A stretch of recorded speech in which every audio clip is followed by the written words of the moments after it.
Today, we are going to be reviewing Pro Football Network's brand new 3-round 2026 NFL mock draft. Let's hop right into this. If you guys are new, feel free to like, comment, subscribe. Below my face is my board. These are players who have been graded, who are up on the show. I am going position by position. So if you do see someone like Peter Woods not listed, it is not because I don't like him. It is because I haven't dropped my DI video yet, and that is why. Kind of gives you guys a little bit of suspense. But let's get into this. The number one overall pick. Let's just see about the draft order right here. I assume it's set by full season simulation.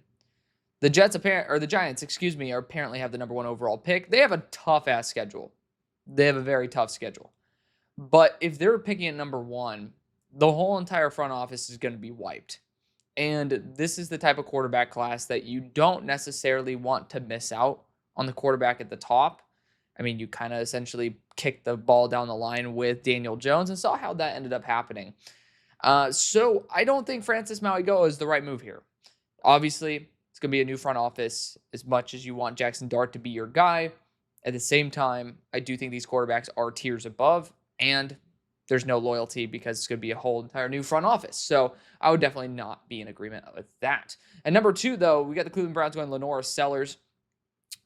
Speaking of the Cleveland Browns, their number two pick this past year, just drives me insane. Quinshon Judkins, ended up being arrested, if I'm not mistaken, for domestic violence and battery. Why can't people be good? You know what I mean? Like, I love Judkins too, so it breaks my heart. I also drafted him very high in all of my fantasy leagues, so it strikes even a less serious tone. And I'm just hoping that this organization and the people continue to just become better individuals as a whole. Obviously, they have another pretty big issue. So we'll see what happens, but this one will replace one of said issues by being able to, officially kick out Deshaun Watson. LaNorris Sellers is, in my opinion, the highest ceiling player, and in my opinion, probably the best player in the entire class. He has some traits that I just have not seen myself personally in the 5.5 years that I've done this show. So I do think that he is extremely special, and I think the Cleveland Browns might not be the best place for him, but I still think he's a damn good player. But at number three, we had the Miami Dolphins going Fernando Mendoza, quarterback out of Indiana. I do think the Miami Dolphins are picking relatively high. There's probably going to also be some turmoil and some change in that front office and a little bit less loyalty to Tua Tagovailoa. I would not be too surprised if the Miami Dolphins somehow land this high that they are going to be looking at the quarterback spot. I'm not 100% sure how the money would work out off the top of my head, but if you are this bad, it's over. And it's time to start new. Whether Fernando Mendoza is better than Tua Tagovailoa or not, it is a new beginning and it is a new identity. It just does seem like if you continue trying to hold on to something that's old but okay, it doesn't end up really netting you anything positive in the long run. So, number four, we had the Tennessee Titans going TJ Parker, edge rusher out of Clemson. A lot of people have him as their edge 1. I have as my edge 11. That sounds like a pretty big difference. And to be fair, it is. I do think TJ Parker has those massive streaks of being extremely underwhelming. He, of course, has those reps where you think of him as a blue chip player and worth this pick. But I do think that on average, compared to the rest of the class, TJ Parker just really does let me down. And I do think he does have the potential to end up being worth a top 5 pick. But the distance between where he is now and that is a little bit greater than I think people like to communicate. So feel free to check out the edge rusher video. It ends up breaking it down for y'all. At number 5, we have the New York Jets going Drew Allard, quarterback out of Penn State. Drew's used to the cold weather. He has a big arm. Honestly, I don't think he would operate too poorly in the Jets system, and he has his tackle, Olu Fashanu, so I'm a huge fan of those storylines. So I do think Drew Allard could end up being worth a number 5 overall pick. He's progressed year over year. I think the talent that he is currently is not necessarily worth that, but I do think that with the continual development that he has had, he can end up being well worth the number 5 selection. He's young, great arm, and makes constant improvement. At number 6, we have the New Orleans Saints going quarterback Cade Klubnik out of Clemson. Cade is a really high floor quarterback. I do think that he'll end up being very Dak Prescott-y in terms of, some years you'll debate whether he's a top 10. Some years you'll be willing to debate whether he is going to be a top 20. It just depends on just how they're performing that year and the system they're in. And that's a really solid place to be. I prefer sometimes to take some swings on the higher ceiling quarterbacks. I don't think Cade has that higher ceiling to be like a legitimate top 10. Whereas I think if LaNorris Sellers hits, I think he could end up being a top 3 quarterback in the NFL. I do believe that if Arch Manning comes out and hits, I think he has that potential as well. We're in a class where, again, it's the big P, of course, potential, but we are also talking about very young quarterbacks. We're not talking about very many quarterbacks entering their 6th season. So it is a little bit different. Their 5th or 6th season, I should say. So it is a little bit different when we're talking about these guys who are genuinely entering their 4th, 3rd, or even for some, their 2nd season. But Cade Klubnik, really solid selection. I do think since Daddy Nussmeier is there, probably would be a little bit of a shift in the value to Garrett Nussmeier due to nepotism, but some people, like myself, think Cade Klubnik is just better. Speaking of Garrett Nussmeier, and of course, so the Steelers traded 2 once, so they moved from 10 to 7, and they cost a future 1. Let's not even care about that. It's a 3-round mock draft, but it would piss me the fuck off if the Steelers did that. If we trade up and then we end up selecting Garrett Nussmeier and give up an extra first, like some people think that would be worth it. I'm just saying, if you move up 3 spots, you give up a future 1 as well for not the number 1, number 2, or even number 3 quarterback selected. There's some issues. So yeah, Garrett Nussmeier, 200 pounds, definitely a little bit of a concern for me. Feel free to check out my quarterback video to see a little bit more in depth about what I think. At number 8, we have the Carolina Panthers going Peter Woods, defensive lineman out of Clemson. I do not think so. This is going to be a little bit of, giving you guys a little bit of a sneak peek into what I think about Peter Woods. I'm not a fan of him as a pass rusher, but my God, he is a super high quality block shedder and run defender. Usually when you have that and he has those flashes of being insanely unblockable, it's very easy to project that you can end up with the right coaching, with the right training, and the right polish, end up transitioning to be a really good pass rusher as well. He has those moments, but I do think they are a little bit too few and far between for me to really love him in that role in the NFL. But yeah, Peter Woods is going to end up being either DI1 or DI2 for me, and he is actually going to be DI2. I know there's another guy who we'll talk about soon that, well, I don't know, maybe Pro Football Network didn't include him, but hopefully soon we'll talk about my guy who currently is my DI1, but that's because that guy's insane. Peter Woods is a very good player, and I would not be mad at a team taking him in the top 10. Number 9, we have the Las Vegas Raiders going Caleb Downs, defensive back at Ohio State. Probably the best player in terms of floor in the entire class. The only time he ends up messing up is when he second guesses himself. That's a pretty good thing to have, is when you actually just play the way you're supposed to. You're probably the best player on the field. That's kind of what you want. I would not be surprised to see him being taken in the top 5. He is that good, even at safety. At number 10, we have the Indianapolis Colts going Jermod McCoy. Again, getting a future first in Jermod McCoy. I just don't understand how that would end up coming to be. But, again, this is Pro Football Network. It's not, in my opinion, a serious enough site to be able to focus too much on the trade value, but it was also my team, so that's why I'm going to be a little bit more of a stickler. But Jermod McCoy, he has some of those moments that are just absolutely jaw-dropping. The problem is tears his ACL in January. To me, already has some athletic concerns on drag routes and certain other routes. He just gives separation in a way that if someone has the proper speed and be able to maintain said speed, or at least be able to regain the ground that you've lost, it wouldn't end up turning out that way. So I don't necessarily know off the bat next gen stats the top speed of Jermod McCoy, but eye test Jermod McCoy looks relatively slower than what people want to give him credit for. And then when you tear an ACL, it doesn't make it any easier. But Jermod McCoy is a very heavy corner. He's just a beast at press. Like, he's a nasty dude. But for the Colts, I don't really see that being a primary area to spend your number 10 pick on. At number 11, we got Jordan Tyson, wide receiver at Arizona State, going to the Chargers. Currently, I think there's 30 of the 32 second-round picks that are holding out for second-round picks, but the Chargers are including one of them where their second-round pick, Trey Harris, is holding out. Jordan Tyson would be an intriguing addition into that group if I assume he'll end up getting that contract, but even without it, or even with that contract, I would end up saying Jordan Tyson would be a really solid weapon. If you are sitting at number 11 overall, though, it can't just be because of Quentin Johnston. There has to be something else. So I would be really questioning why the hell the Chargers would be at number 11. It's very hard to believe that there's going to be faith in this organization if they're at number 11. Number 12, we have the Arizona Cardinals going Ruben Bain Jr., edge rusher of Miami. You guys see what I think of him. I think he's an absolute stud.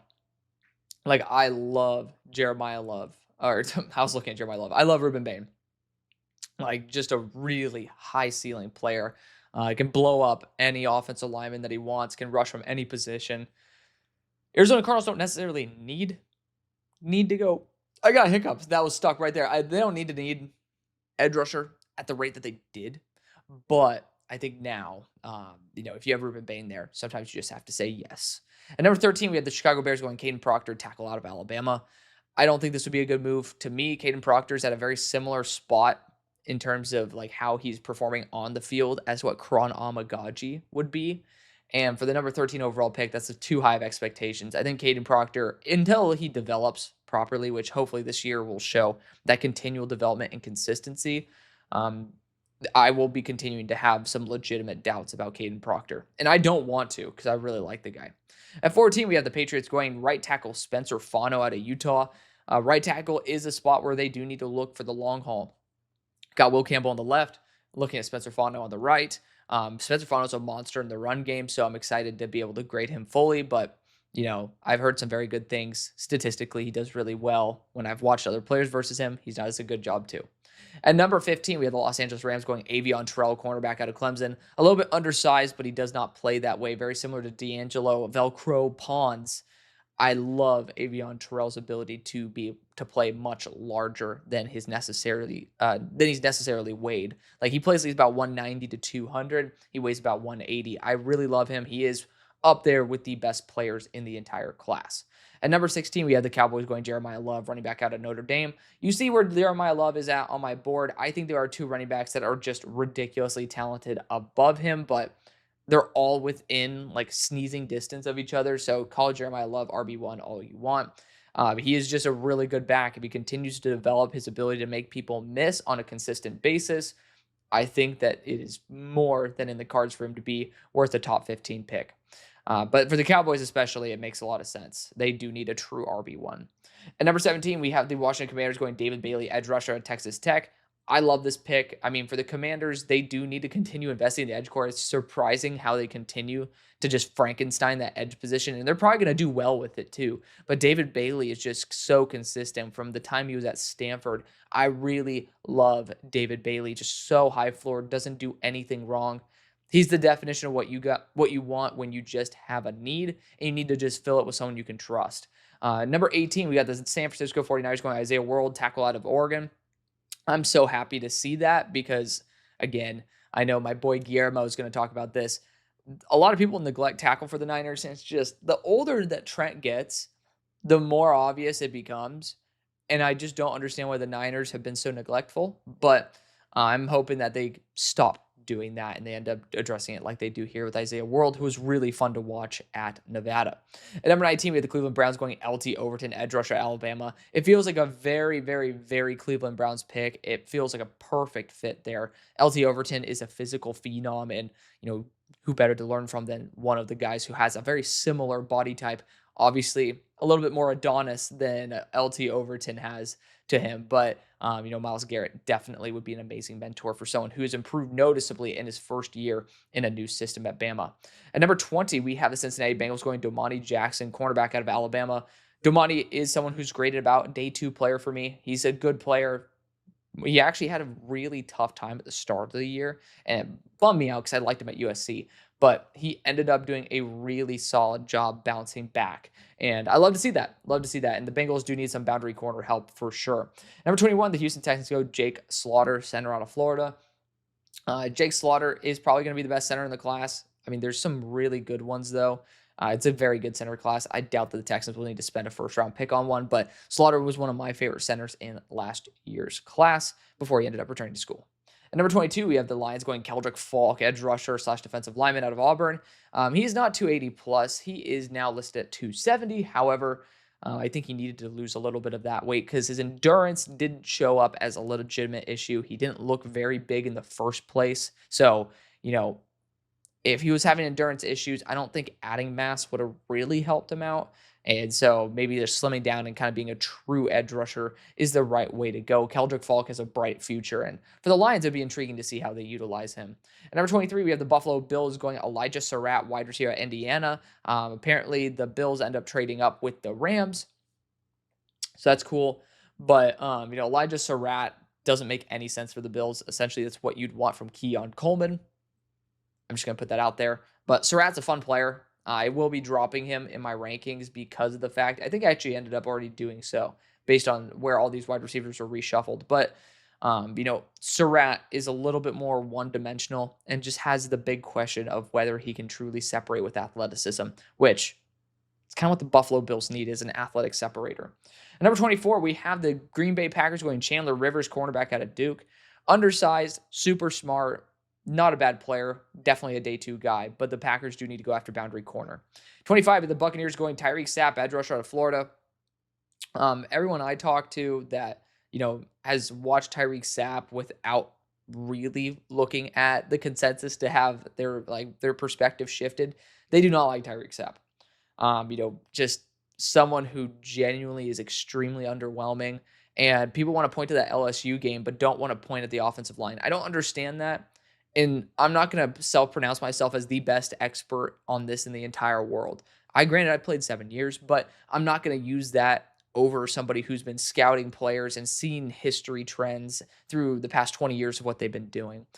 However, I do start to see people get a little bit too comfortable with just saying, ooh, big man, really well built, potential, and has some production. And they don't really seem to understand that might also be because the offensive line play wasn't good enough versus, the actual, I think they misattribute some poor offensive line play to good defensive line play. Which, yes, by definition, if you're a good edge rusher and offensive line plays poorly, you're going to do well. But the amount of times I saw Tyreek Sapp just fail against actually competent offensive linemen was shocking. And that sucks because I was coming in hoping Tyreek Sapp would be someone who I put as high as possible on my list. And it just didn't happen. And that sucks. It sucks. But people who I know also believe that Tyreek Sapp might even be a defensive interior based on his overall profile. But the Buccaneers, it would just be intriguing. You'd probably kick him to the inside. At 26, we have the Seahawks going Emil Wagner, tackle out of Notre Dame. Honestly, I feel like Knapp was a better tackle. The right tackle, Wagner, had some whiffs because I've watched a lot of edge rushers versus Notre Dame.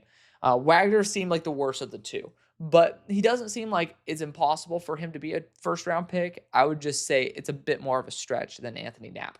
At number 27, we have the Denver Broncos going Antonio Williams, wide receiver out of Clemson. I actually think Antonio Williams would be a really solid addition for the Broncos, a super high floor, very versatile weapon. I think that he would actually complement what they have extremely well. So Denver Broncos, you have my stamp of approval. Baltimore Ravens go Mekhi Lemon, wide receiver out of USC at 28. Super dynamic. I just feel like it's a little bit of an overlap there with Zay Flowers. I don't think that he's the archetype of receiver I'd go for. I'd go for Noah Thomas personally. At number 29, we have the Philadelphia Eagles going safety at Dylan Thieneman. I think that's perfectly fine.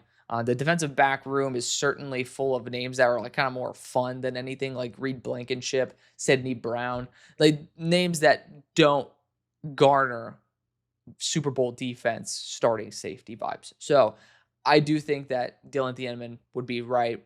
I also was really hoping that the Eagles would have been able to go and snipe Malachi Starks. Of course, they ended up going after the player who I think fits them just as good with Jahad Campbell. But Dylan Thieneman, good pickup there for the Eagles. I hope that, because this is a 3-rounder, I hope that we get to see them take a tight end as well. Number 30, we have the Chiefs go Caleb Banks, defensive interior out of Florida, 35+ inch arms. He's going to be taken a lot higher than this, but I do think that his actual talent on the field is surprisingly inconsistent to the point where I feel very uncomfortable with him. I do think that, I think he was a 6th-round pick. Cam Jackson outplayed Caleb Banks on half of the snaps. So it is a little bit concerning. Caleb needs to continue growing, and the problem is, similar to Tyreek Sapp, Caleb Banks has some solid experience under his belt, and it is kind of strange to see that somebody of this type of rawness has that much experience. At 31, we have the Vikings go Zane Durant, defensive interior out of Penn State. Way too light. Zane Durant is a very intriguing player. He's very fun. I just don't really see him being remotely worth a 1st-round pick. That's from my initial eval. Again, I'm going back into the defensive interiors, but it's just, a little bit concerning, at least. A little bit concerning. And for the Vikings, I just don't think that Zane Durant would really move the needle. At 32, the Rams, via that trade back, go Anthony Hill, linebacker out of Texas. He's a fun player, really good value there at 32, especially if you end up getting a good trade back offer. Let's go into round 2. The New York Giants then go after corner A.J. Harris out of Penn State. Super balanced corner. I respect it, and especially with the fact that you're still trying to add, because Paulson Adebo, recent addition, you're probably still going to be looking at retooling that secondary even more. A.J. Harris, I respect it, even though I don't have him as a number 33 player. 34, we have Iapani Lololu. I can't pronounce names. It is what it is. Center out of Oregon. For the Browns, I'm not going to blame him at all for continuing to bolster the interior. This is the other center that I was talking about. It's like Brailsford, Iapani, and then also Slaughter that are kind of the consensus top 3.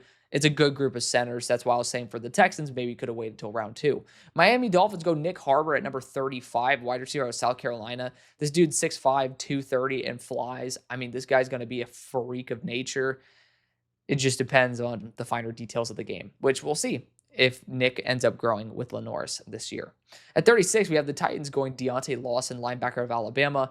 Deontay's a very good linebacker. I would not be surprised to see him at the top of the second, if not the late first. He is just a very balanced linebacker who's improved every year. 37, we have the Jets going after Michael Toff, safety out of Texas. I think it's tough. Feel free to correct. Again, I watch an all 22 far more often than in broadcast. And even if I watch a broadcast, I don't base my opinions on that. I do it for fun. And then I actually base my legitimate opinions based on what I'm watching in all 22 exclusively. But for the Jets, I mean, I don't really know if Toff gives me any type of boost. I've seen him make some really good plays, but I've also seen him get taken advantage of. I feel like this is a little bit early for him. The New Orleans Saints go Dennis Sutton out of Penn State at number 38. You know, Dennis Sutton is a very fun player. He's built well. He's a really good athlete. He's relatively smart on the field as well, and he's just continuing to polish his game up. And I think based on the trend that he's at, he'll be here. So that's a really good pick. Number 39, we have the Indianapolis Colts going Caleb Lawmood, left tackle out of Utah. I do think that you'd probably try to transition Lawmood to right tackle. That's just kind of the goal there, because Braden Smith on a contract year also had some mental health concerns. But, I mean, if you think that Lawmood's the best tackle left, take him. At number 40, you have the Carolina Panthers going Max Clare, tight end out of Ohio State. You'd have to see Jatavian Sanders not take a step this year, but if you can't, then Clare is a really fun player who has similar build, but honestly even more talent than, in my opinion, Jatavian Sanders had. At 41, we have the Vegas Raiders going Tarian York, linebacker out of Texas A&M. A&M has a couple linebackers there that I really, really like. York is one of them, and I do love the idea of the Raiders continuing to bolster their defense. I think their defense is insanely weak for how talented their offense is, which is funny to say because not many people really think of the offense as that talented. At 42, we got the Steelers going Denzel Boston, so we're just going after all the players that I'm not necessarily high on, that everyone else is. Denzel Boston's a big vertical. I just don't really think that adds anything to what we have. I mean, it's literally what we want with DK Metcalf. So I don't think Denzel Boston is anything special, and I would not want him on my Steelers. Emmanuel Pregnon, guard out of Oregon, goes at number 43 to the Chargers. Their interior offensive line, I think, is fine enough for the time being. I don't think you need to invest a second-round pick in Pregnon. I think this interior class has enough guys, in the tackle class as well. You'll have enough guys to where I don't think this is necessary. And if you're at number 11, again, I don't think it's a left guard issue. At number 44, we have the Arizona Cardinals going Blake Miller, tackle out of Clemson. Blake Miller is a super high floor player. I mean, again, there's certain players who are high floor, certain players who are high ceiling. Blake Miller going to be more of the former. 45, we have the Bears going edge rusher Mateo Uiagalelei out of Oregon. I think edge rusher is a great position for them to target. Mateo has a lot of really good moves in his skill set. I don't think he's the athlete that he needs to be a top-end second-round edge rusher in the NFL, but I do think I could see the path for him getting there. Mateo is somebody who I am a lot lower on, but at the same time, I could also see the vision.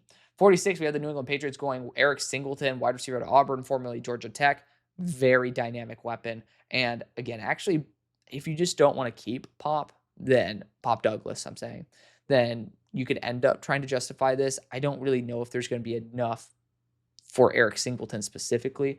If I'm the New England Patriots, because again, they drafted a right tackle in the first, I would end up trying to go after more of a physical receiver like Noah Thomas. And honestly, Noah Thomas is a perfect player for the Patriots. Then we had the Falcons going Armaj Reed Adams, guard out of Texas A&M. A lot of people really love this player. It ended up not building up enough steam last year to be able to declare. So we'll see if it ends up happening. But for the Falcons, I mean, their offensive line's been their identity. I don't blame them for trying to continue to reinvest. At number 49, we have the Texans going Mikhail Kamara, defensive lineman out of Indiana.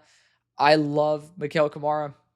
Defensive interior is where I'd go for the Texans. I don't think they need to get redundancy at edge, but really fun player. I don't think he goes in the second. I think he'll go in the third or the fourth. So it's not a bad position to target, just maybe not at 49. At number 50, we have the San Francisco 49ers going Tim Keenan, defensive interior out of Alabama. Tim is fun. He is an absolute space eater, but I think that's kind of all he does well, which you kind of got that this year with, man, why am I forgetting my poor guy's name out of Texas, your second round pick, Albert. So Albert Collins is kind of what you'd want from Tim Keenan, but Tim Keenan is just a little bit more beef. It's not Albert, it's Alfred. Alfred Collins. He's kind of more the jacked version of Tim Keenan. So I'm just saying, like, it's okay. I mean, you won't regret taking Tim. You just might regret taking him at 50. Then at number 51, we have the Jaguars taking Nick Singleton, running back out of Penn State. He's kind of a freight train who's a straight line athlete. You're going to try to pray that he ends up being like a Derrick Henry type based on his overall physical profile. Like, again, definitely a straight line athlete. I just don't think he's consistent enough for me to like him that much. At number 52, we have the Cincinnati Bengals going Malik Muhammad, cornerback out of Texas. I'm not sold on him. That's my thing. But there are some flashes. The problem is his physicality is his best trait. He ended up losing 10 pounds. It's like, why? Like, you can't weaken areas that are strengths in order to try to compensate for your weaknesses, because then you just end up kind of being a jack of all trades, master of none. Sometimes NFL teams will know how to utilize a master of one trade and maybe a little bit weaken some others. So I would just prefer for him not to have lost that weight. But back-to-back corners for the Bengals also seems like a little bit of a stretch. Texans going after another edge rusher? What the hell? At 53, they go after Derek Moore, edge rusher out of Michigan. Why? Yeah, I don't get that. You go in two edges for arguably one of the best edge duos in the NFL. Again, this is why I say don't take PFN too seriously. I mean, again, I'll make some picks that just are absolutely ludicrous. I tried to explain myself, but there's not even a snippet in here to describe this, which, I mean, that is the weakness of an article. But, yeah, I mean, back-to-back corners for Cincy, multiple edge rushers for the Texans. And then the Lions go after a quarterback here at 54. With Sam Levitt. Sam Levitt needs a lot of training, so I guess you're just kind of telling Goff that he needs to be a mentor for a couple of years. Would not be the worst idea in the world, but at the same time, Hendon Hooker has the athletic traits that, are a little bit worse than Sam Levitt. Sam Levitt's a gamer, but I don't know. It doesn't seem to have worked out with Hendon Hooker behind, and I would prefer for them to shift to someone who could actually kind of mimic what Goff has been doing. At 55, we got the Rams and going Casey Concepcion, wide receiver at Texas A&M, formerly NC State. Concepcion's fun. He just needs to watch out for those drops, man. Just needs to bounce back to what his season was back in 2023. Because 2024 is a little bit ugly. 56, we have the Green Bay Packers going Gabe Akis, edge rusher out of Illinois. Gabe was really underwhelming, and someone who I've obviously loved since his true freshman season. Just not built for the NFL right now. I'm just going to be honest, just not built for the NFL. If you guys want to see my breakdown of him, it's not on the edge video on the show because I uploaded an extended version of it that includes all 33 edges I graded. There are 34, and you can see what happened with the 34th right underneath my face. Gotta love it. But you can see what that is over on the Patreon. You can just pay $5 if you want to and then end up buying the video on its own. But I just prefer for you guys to go after the $5 a month because you get access to all of that and my board and my evals. I think it's a pretty solid deal. Number 57, we have the Tampa Bay Buccaneers going Austin Romaine, linebacker out of Kansas State. K-State's fun. They have some good defenders there. Romaine was somebody who statistically popped up a lot of times for having good TFLs. And so I'm going to be very intrigued to be able to watch that linebacking class when time comes. 58, we have the Seattle Seahawks going Joshua Josephs, edge rusher at Tennessee. Freak athlete, undersized, really good player, but just like physics takes a hold of him when he engages an offensive lineman. There is no push. So that's the big issue with Joshua Josephs. I do think Mike McDonald could make the most of him, though.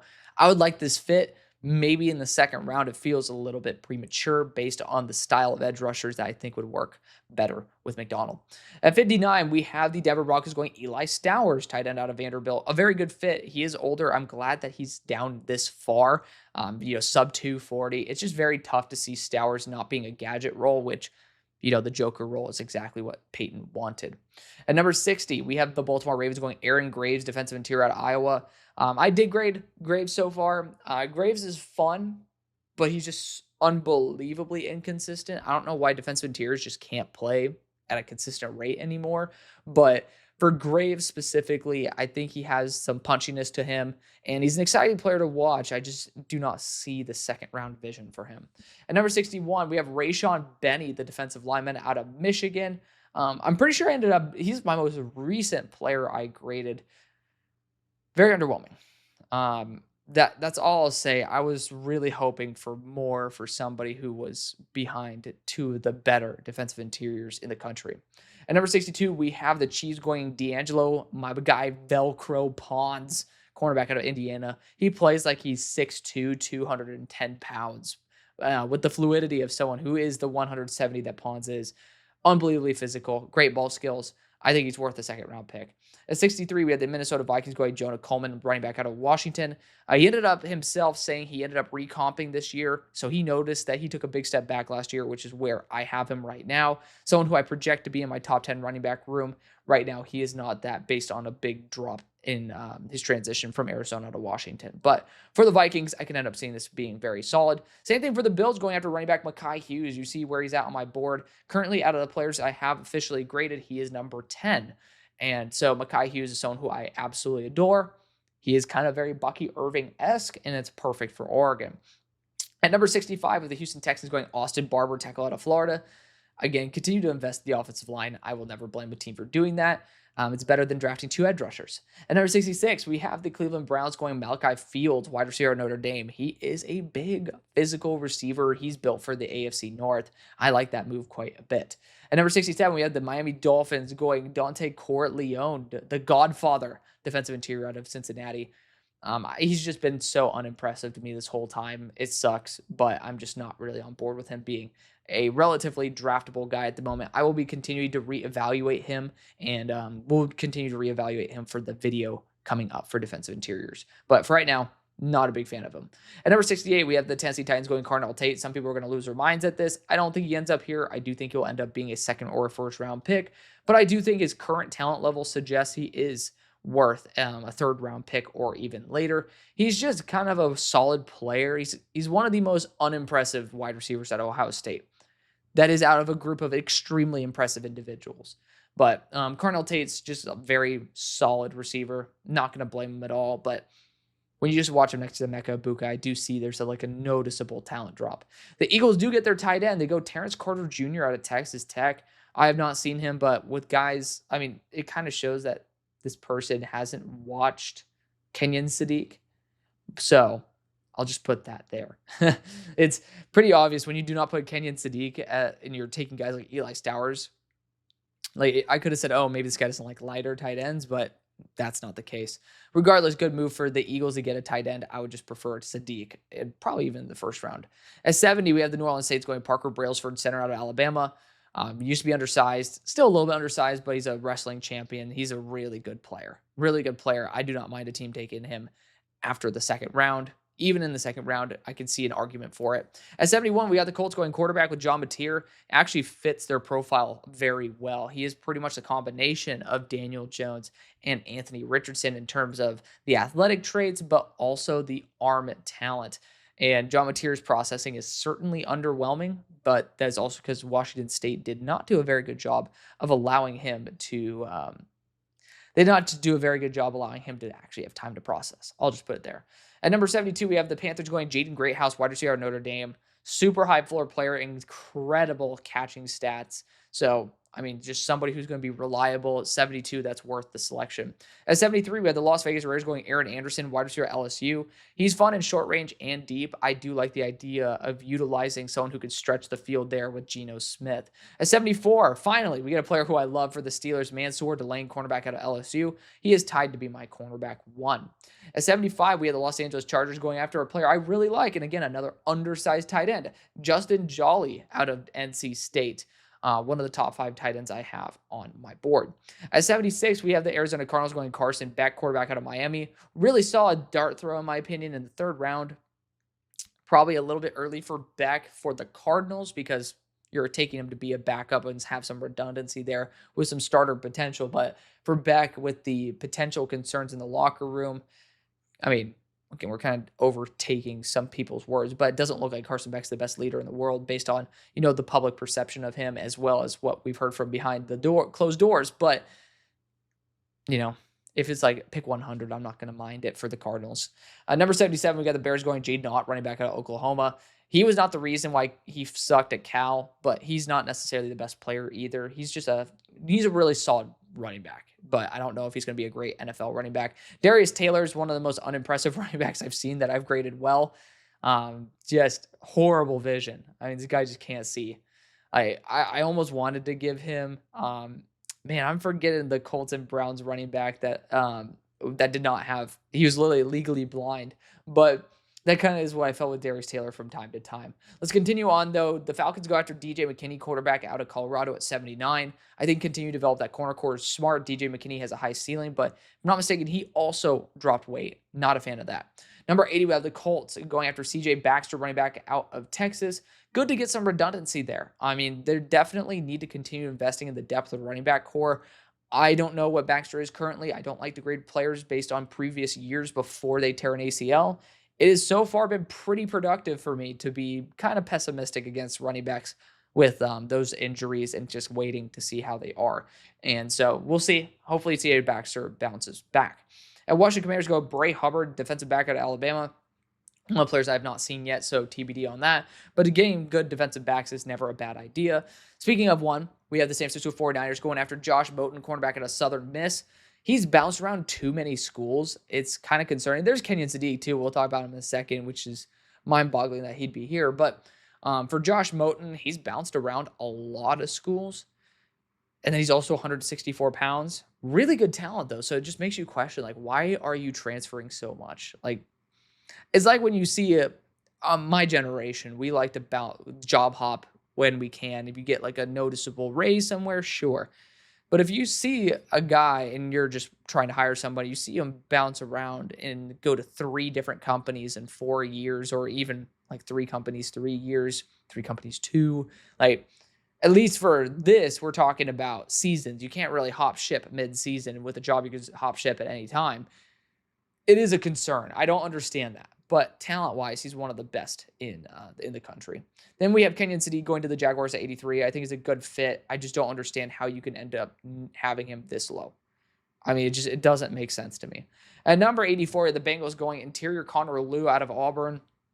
A lot of people love Lew. I really want to get to the offensive line class. I've been slacking. That's on me. But we'll get there. Miami Dolphins go after safety Bud Clark out of TCU. I really like Bud Clark. The defensive back room for the Dolphins has been neglected. I think it's a smart move as you add him to Minkah Fitzpatrick. 86, we have the Jacksonville Jaguars going Whit Weeks. Whit Weeks is such a fun player, linebacker at LSU. I just don't think that the Jaguars are a team that you need to do that. They've done a good job with the linebacking core, but Whit Weeks, fun addition. Dante Moore, quarterback out of Oregon, goes to the Rams at 87. We haven't seen him so far since UCLA. We'll see how he performs this year. 88, we had the Packers going Davison Igbinosun, cornerback at Ohio State. This is a lot more up the alley of what I think the NFC North is looking for. Igbinosun just needs to cut out on the penalties. Then we got 89, we had the Buccaneers going to Terrio Davis. He boosted his weight to 200 when he already had athletic concerns. I think he's a pure safety. At number 90, we had the Seahawks going Taylon Green, quarterback out of Arkansas. One of the most frustrating players I've seen. Doesn't process well, but has the arm to be able to fit it into any window possible. I would not be surprised to see Taylon Green as a first-round pick. I ended up grading his mobility as a C+, even though in a straight line, this guy's an absolute G. He picks up speed like a motherfucker. It's just I don't see the athletic traits transferring to the NFL at the same rate as maybe what it does in college. And that's where like that wiggle and that explosiveness, I don't necessarily see at the same rate that maybe some other fans do. But Seahawks getting Taylor Green would be awesome. 91, we have the Broncos going Devontae Capehart. I'm a big fan of Devontae Capehart. I'm going to continue being that. He is a pocket buster, and I think it's a great move for the Broncos who need defensive interior. In 92, we have the Ravens going RJ Maryland, tight end at SMU. Amazing tight end backup for for Isaiah Likely. Like, it does have a lot of good redundancy there. It fits. 93, we have the Eagles going Trey Wilson, Eugene Wilson III, wide receiver out of Florida. One of the players who, again, I'm someone where if I don't have enough all 22 tape, I'm not going to grade him for y'all. I've seen him. I really like him. He's a dynamic athlete. I think it would be a good pickup in the third for the Eagles to go after some extra firepower in their receiving core, just not earlier with a lot of people trying to do that. Drake Bowen, linebacker out of Notre Dame, goes to the Chiefs at 94. Going to be honest, one of the few linebackers I have not studied. So, at least from Notre Dame, I love Notre Dame players, so I try to snipe them as much as possible. 95, we have the Minnesota Vikings going Keon Saub, defensive back out of Notre Dame. Huh? Saub's at Notre Dame now? Hold up. He was at Alabama. Am I tripping? I might be tripping, y'all. He might have actually transferred. Keon Saub transfer. Oh, man, I can't type for shit. Let's see. Transfer. I'm leaving this in the video. Yeah, okay. Well, yeah, he is still... Okay. I just wanted to make sure. I'm like, I did not see him transfer again. So, we all make mistakes out of Alabama. Keon Saub's a fun player. Like, it probably was just a copy and paste here, like just for formatting concerns. I'm not going to blame him for that. I make mistakes literally. It's a whole entire thing. Every time I'll like not highlight something correctly just one time. But Keon Saub is a really good addition to the Vikings, safety out of Alabama. 96, we have the Buffalo Bills going Logan Jones, interior offensive lineman out of Iowa. I love Iowa players. I'm just a sucker for them. They have a really good defensive interior, that Aaron Graves that I talked about earlier. He's just a fun athlete, but I just don't know if the talent they have on their team is really worth these day 2 picks, especially Riley Mahlman. So, of course, once we get the taste of the sweet nectar of the aqua vita of Mansour Delane, we end up being brought back to the depths of hell with Riley Mahlman. He's just not a very good player, in my opinion. If he were that good, he would have come out last year. I think he would have been probably a UDFA. I just don't think that his talent level transitions very well. He's one of the few 6'8" players or 6'7" players that I end up saying should be moved to guard. Will Lee, cornerback out of Texas A&M, goes to the Jaguars at 98. Good fit, physical player, has long arms. We'll see if he's worth a day 2 pick. Failili Fa'amo, tackle out of Wake Forest, goes at 99 to the Eagles. Really good condition or situation for him to be in for Wake Forest. But I do think there's some guardness to him.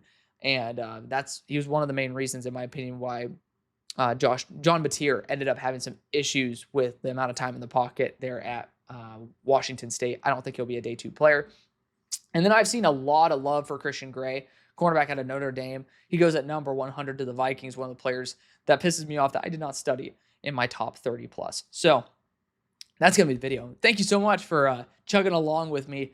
I have a massive sinus headache today. So in case I am a little bit on the laggy side, I want to get you guys some good content. And I hope you guys enjoy it. Thank you again for showing all the love. See you later. Peace.